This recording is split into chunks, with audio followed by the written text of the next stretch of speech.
Hello everyone, আসসালামু আলাইকুম। কী অবস্থা আপনাদের সবার? আপনাদের সাথে আমি আজকে যে রেসিপিটি শেয়ার করব সেটি খাওয়ার জন্য অবশ্যই আপনাদের কষ্ট করে রেস্টুরেন্টে যেতে হবে না। যদি একটু পরিশ্রম করে বাসায় রান্না করতে পারেন তাহলে রেস্টুরেন্টের মতো হয়তো প্রপারলি টেস্ট এটা পাবেন। আমি যেভাবে বাসার মধ্যে নুডলসটা রান্না করি আজকে আমি মূলত সেটাই আপনাদেরকে দেখাচ্ছি। দেখতেই পেয়েছেন আপনারা, আমি চুলার মধ্যে প্যান বসিয়ে দিয়ে ওখানে পরিমাণ মতো করে তেল, তারপরে দিয়ে দিছি একটা ডিম, এরপরে কিছুটা আমি চিকেন সিদ্ধ করা দিয়ে দিছি। এখন দিয়ে দিচ্ছি টুকরা করা পেঁয়াজ। পেঁয়াজটা এখানে আমি স্লাইস করছি যেভাবে করে চাইনিজ ভেজিটেবলে করা হয় ঠিক সেভাবে। দিয়ে দিচ্ছি এখানে আমি টমেটো টুকরা করা আর গাজর। এরপরে একটু নেড়ে চেড়ে এখানে ফালি করা কাঁচামরিচ দিয়ে দিচ্ছি। এখন দিব অল্প পরিমাণের করে রসুন বাটা আর আদা বাটা। এগুলো দিয়ে আমি নেড়ে চেড়ে নিচ্ছি যেন এখানে কাঁচা ফ্লেভার যেটা থাকে সেটা চলে যায়।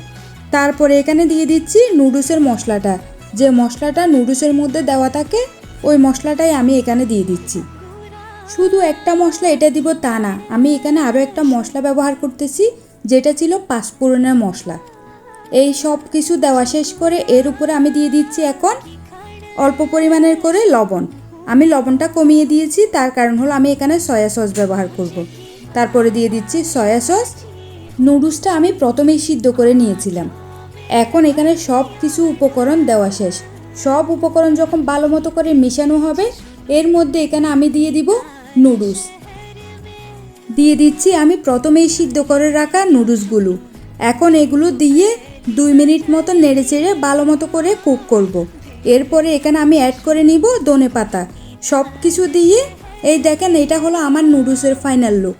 আমার কাছে তো মোটামুটিভাবে আমার নুডলসটা রেস্টুরেন্টের থেকে কোনো অংশেই কম লাগে না। আপনারা এটি যখন রান্না করবেন তখনই বুঝতে পারবেন এটি আসলে খুবই সুস্বাদু হয়। বরাবরই রান্নার দিকে আমি একটু বেশি ফোকাস দিই, তো সেই হিসেবে আলহামদুলিল্লাহ আমার হাতের রান্না খুবই ভালো, এমনকি নিজের প্রশংসা নিজেই করতেছি।